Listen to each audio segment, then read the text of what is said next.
बस 3 बातें आपको ध्यान रखनी है कि सब ऐसे ही बना रहे। अगर ये 3 बातें आप समझदारी से करेंगे, जो दरबार के नियम में आते हैं, जो कि कम से कम 100 में से 10% लोग हैं जो नहीं पालन करते हैं,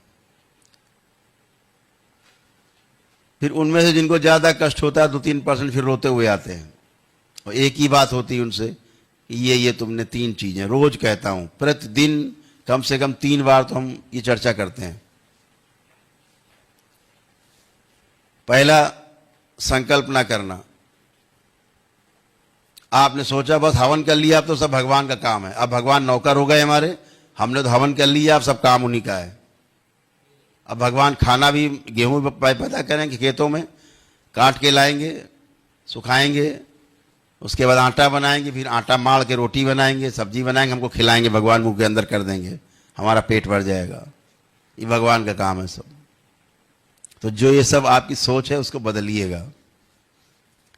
ये जो आप 1 दिवसीय हवन करें, चाहे कोई भी आप करते हैं दरबार से जुड़ करके अनुष्ठान, तो आपके पास एक ऊर्जा का भंडार होता है। उस ऊर्जा के कारण ही जो आप संकल्प और प्रार्थना करते हो वो पूर्ण होते हैं। ध्यान रखो, बिना संकल्प और प्रार्थना के आपका कोई भी संकल्प पूरा नहीं होता, कोई भी कष्ट आपके नहीं जाते। ध्यान रखना, वो जरूर करें। जैसे रुपया तो कमा लिया, रखा हुआ है घर में, बैंक में, पॉकेट में, लेकिन जब तक इच्छा नहीं करोगे कोई सामान लेने की, तब तक वो मिलेगा नहीं। मिलेगा कब? जब खर्चा करोगे ऊर्जा, पैसा, तो मिलेगा तो इस्तेमाल करोगे, सुख होगा। ऐसे आपकी ऊर्जा है, एकत्रित है, लेकिन जब संकल्प और प्रार्थना करोगे तभी वो सक्रिय होगी, और वो ऊर्जा खर्च होकर के उसमें से कुछ ऊर्जा और आपके संकल्प को पूरा कराती है। और अनावश्यक संकल्प नहीं करें। संकल्प वही करें जो वाकई में कष्ट है, रोग है, या कोई इच्छा है आपकी कोई दरबार से। दूसरा कि परिवार का कोई सदस्य संकल्प नहीं करता, उसके लिए आप चिंतित होते हो, दरबार से प्रार्थना करते हो, उसकी स्मृतियां, नकारात्मक रोगी स्मृतियां, उसके रोग और कष्ट आपकी तरफ खींचते हैं, आपके शरीर में आते हैं, आपको कष्ट होने लगता है, लेकिन आपके द्वारा निकल करके उसके कष्ट नष्ट होते हैं। आपको लगता है हमें कष्ट होने लगा, भागो दरबार। ध्यान रखो, दरबार भागने की जरूरत नहीं है, उसका संकल्प करना बंद कर दो, या डीएनएस निकाल के बाहर कर दो उसको, आपको कष्ट नहीं होगा। लेकिन वो क्या करता है, वो हीरो बना घूमेगा, या हीरोइन बन के घूमेगी लड़की घर में, अरे हम तो ठीक है, तुम ही बीमार हो, तुम करो, हमें नहीं करना। तो फिर आप उसके लिए चिंतित होते हो। और वही सबसे ज्यादा बीमार है जो घर में कहता हम बिल्कुल ठीक हैं। समझो महारोगी व्यक्ति घर के अंदर है, ये सबसे महान व्यक्ति यही है घर के अंदर, जिसने पूरे घर में अराजकता फैला रखी है, वो यही व्यक्ति है जो कहे हम बिल्कुल ठीक है, हमें कुछ नहीं है। ऐसा कोई हरिश्चंद्र पैदा नहीं हुआ अभी तक जो ठीक है सब। वो बात अलग है कि अनुभूति ना होती हो, या स्मृतियों ने खोपड़ा पकड़ रखा है जकड़ के, और सोच ही नहीं पा रहा क्या करना है, पागल बना घूम रहा है। तो आप जब उसके लिए संकल्प करते हो तो उसकी नकारात्मकता, उसके रोग, उसके कष्ट आपकी तरफ ट्रेवल होते हैं, जो उसके अंदर रहते ही हैं, फिर आपको कष्ट होते हैं। तो ध्यान रखो, या तो संकल्प ना करो, उसके लिए प्रार्थना ना करो, कष्ट नहीं आएंगे, करोगे तो आएंगे। तो इसमें रोने की जरूरत नहीं, भागने की आवश्यकता नहीं है। सीधे समझ लीजिए कि हम कर रहे हैं प्रार्थना संकल्प, तो कष्ट आ रहे हैं। उसके लिए क्या करना है, संकल्प प्रार्थना के बाद आंखें बंद करके दरबार से प्रार्थना करो कि हमने जो भी प्रार्थना संकल्प अपने बच्चे के लिए, पति के लिए, जिसके लिए भी किया है, या पत्नी के लिए, तो जो गंदगी मुझ में आ गई है, जितनी स्मृतियां आ गई, वो सब नष्ट कर दी जाए। इतना बोलना है, आंख बंद करके दरबार से 3 बार ओम नमः शिवाय बोल के आंख खोलोगे, आपका भी कष्ट चला जाएगा निकल के। ये छोटी सी बात ध्यान रखनी है, इतने से ही कल्याण है। तो भागम भाग नहीं। दूसरा, लेपन के लिए बोला जाता है कि तमाम नकारात्मक रोगी स्मृतियों के कारण, नकारात्मकता के कारण मस्तिष्क में सूजन उत्पन्न होती है इस हाड़ मास के शरीर में। आपके तमाम संकल्प, तमाम प्रार्थना, तमाम अनुष्ठान के कारण करीब 50-60% सूजन समाप्त हो जाती है मस्तिष्क की, जिसके कारण आपके रोग जाते हैं, तमाम नकारात्मकता नष्ट होती है। प्रमाण है आपके सामने कि आप बैठे हैं स्वस्थ होकर। तो केवल लेपन करने से वह सूजन बची हुई भी नष्ट होती है। ये भी ध्यान रहे, इस सूजन को नष्ट करने के लिए अभी तक पूरे विश्व में, इस पृथ्वी पर अभी कोई औषधि नहीं बनी है जो आपके मस्तिष्क की सूजन को दूर कर सके। जैसे दरबार के आपके सब हवन सिद्ध हैं, अनुष्ठान सिद्ध हैं, ऐसे ही बाबा माँ के द्वारा लेप सिद्ध है, सिद्ध लेप है। इसको जब आप लगाते हैं मस्तिष्क में, सिर पर, धीरे धीरे सूजन जाती है। जो साधारण रूप से कष्ट में रहे वो 3 माह, बाकी लोग 6 माह, जैसे पागलपन जैसा, उठा पटक, तोड़ फोड़, पेशी वेसी आना, या डिसऑर्डर रहे हो ब्रेन के, जैसे डिप्रेशन है, एंजाइटी है, तमाम ओसीडी है, गंदा गंदा फील करते रहो, गंदगी रही हो, चिड़, नफरत, तमाम तरह की गंदगियां मन में रही हो, पागलपन जैसा दौरा पड़ता रहो कि मर जाए मार डालेंगे, गुस्सा खूब रहता रहा हो, मस्तिष्क की कोई विकार रहे हो, ब्रेन डिसऑर्डर हो, तो वो कम से कम 6 माह लेपन करे तो मस्तिष्क की सूजन जाती है। ये सूजन जब तक रहेगी आप में नाना प्रकार के रोग उत्पन्न करेगी, शरीर के अंदर भ्रम पैदा करेगी पहले तो, क्योंकि भ्रम से ही रोग उत्पन्न होते हैं। अगर मस्तिष्क भ्रमित रहेगा आप कभी स्वस्थ नहीं रहोगे, और मस्तिष्क भ्रमित तभी होता है जब उसको ऊर्जा नहीं मिलती, उसको खून और ऑक्सीजन की प्रॉपर सप्लाई नहीं मिलती,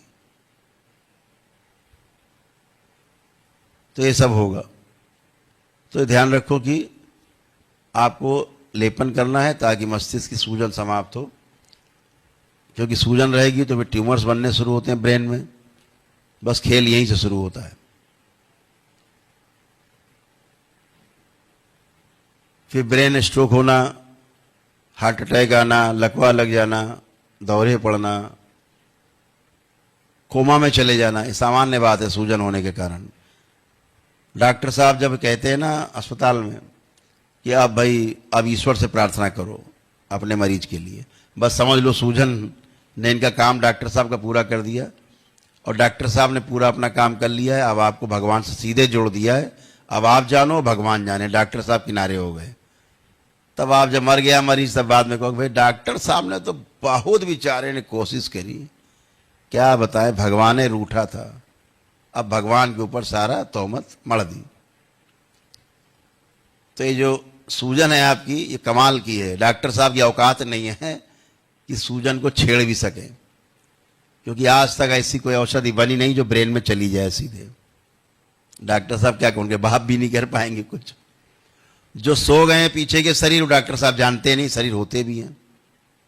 वो तो हाड़ मांस वाला है शरीर जानते हैं, डॉक्टर साहब चीर फाड़ देंगे इसको।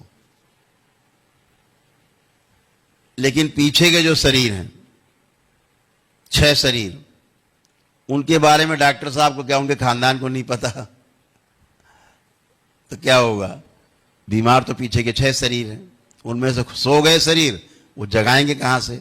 वो शरीर ही नहीं जानते जगाएंगे कहां से, वो मानते ही नहीं शरीर होते। तो इसलिए अपना ये लेपन वाला कार्यक्रम जरूर करेंगे। बाद में लोग हमसे कहते हैं गुरु जी आपने हमसे नहीं बताया था। तो अलग से बेटा किसी को चिट्ठी नहीं देनी है, रोज हम बोलते हैं करें ताकि आप इससे निजात पाएं सूजन से। परिवार के सदस्यों में जिन जिन को कष्ट है जरूर करें। तीसरा जो एक कारण है आपके कष्टों का, दोबारा से होने के कष्टों का, वो हम बता रहे हैं आपको सारे, फील होने का, भ्रम होने का। जिसकी पूजा करते करते आप थक गए, लेकिन रोग थे कि बढ़ते गए, कष्ट थे कि बढ़ते गए, समस्याएं थी कि बढ़ते गए, समझ लेना इन्हीं के कारण तुम्हें समस्याएं हुई हैं। यही है वो पापी नकारात्मक ऊर्जा जिसकी आप पूजा करते रहे, लेकिन वो दुष्ट कुछ और ही थे। ये कौन होते हैं? ये वो होते हैं जो आप घर के मंदिर में 8 अंगुल से ऊंची मूर्ति रखते हैं। इससे ऊंची मूर्ति मतलब आप नकारात्मक ऊर्जा की पूजा पाठ कर रहे हैं। कहीं से पत्थर पत्थर उठा लाए रख के लगे पूजा करने,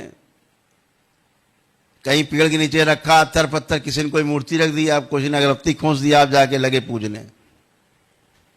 सब नकारात्मक ऊर्जा का वास होता है, गंदगी होती है।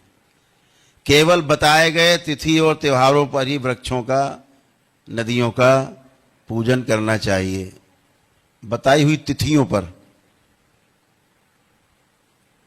बताए गए मुहूर्त पर अपने आप नहीं, जो पर्व हैं उनमें करना चाहिए केवल, जो शास्त्रोक्त है।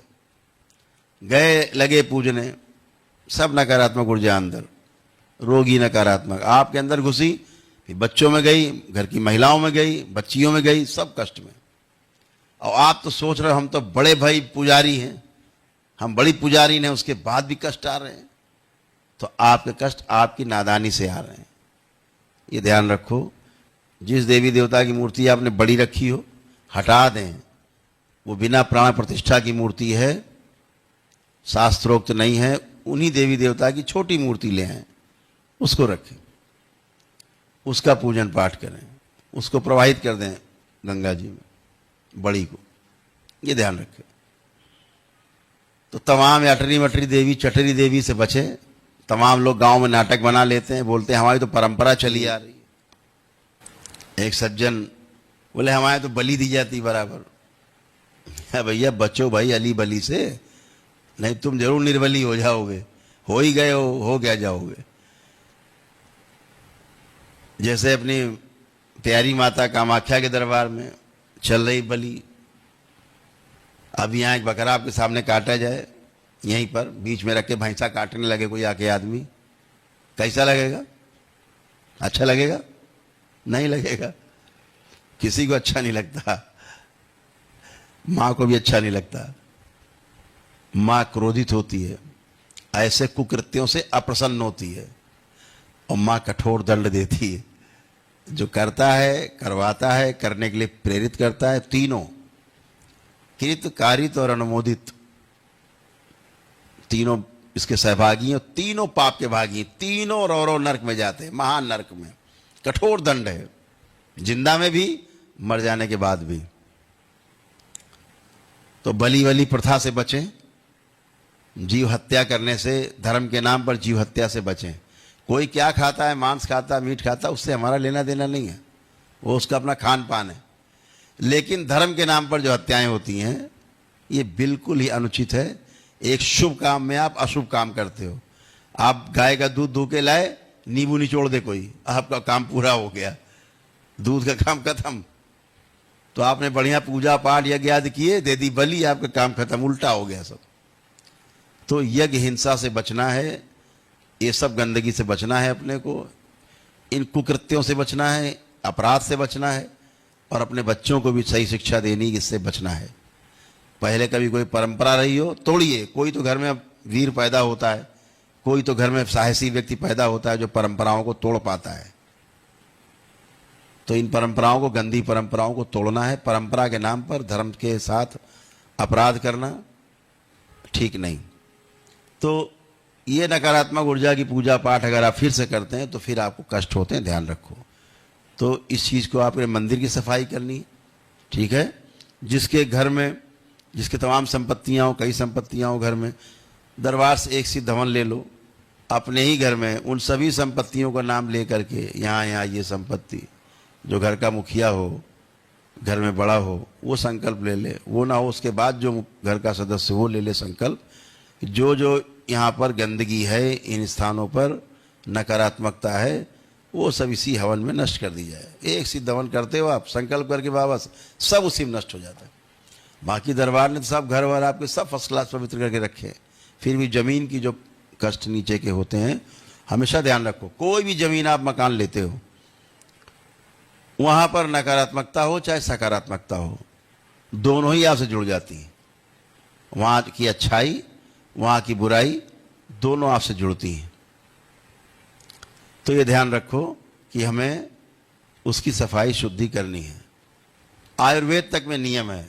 हम लोग जब आयुर्वेद पे काम करते थे तो पहले जाकर के आमंत्रित करके आते थे एक दिन पेड़ पौधों को, पहले खास ग्रह नक्षत्र में, फिर अगले दिन उखड़वाते थे। क्यों?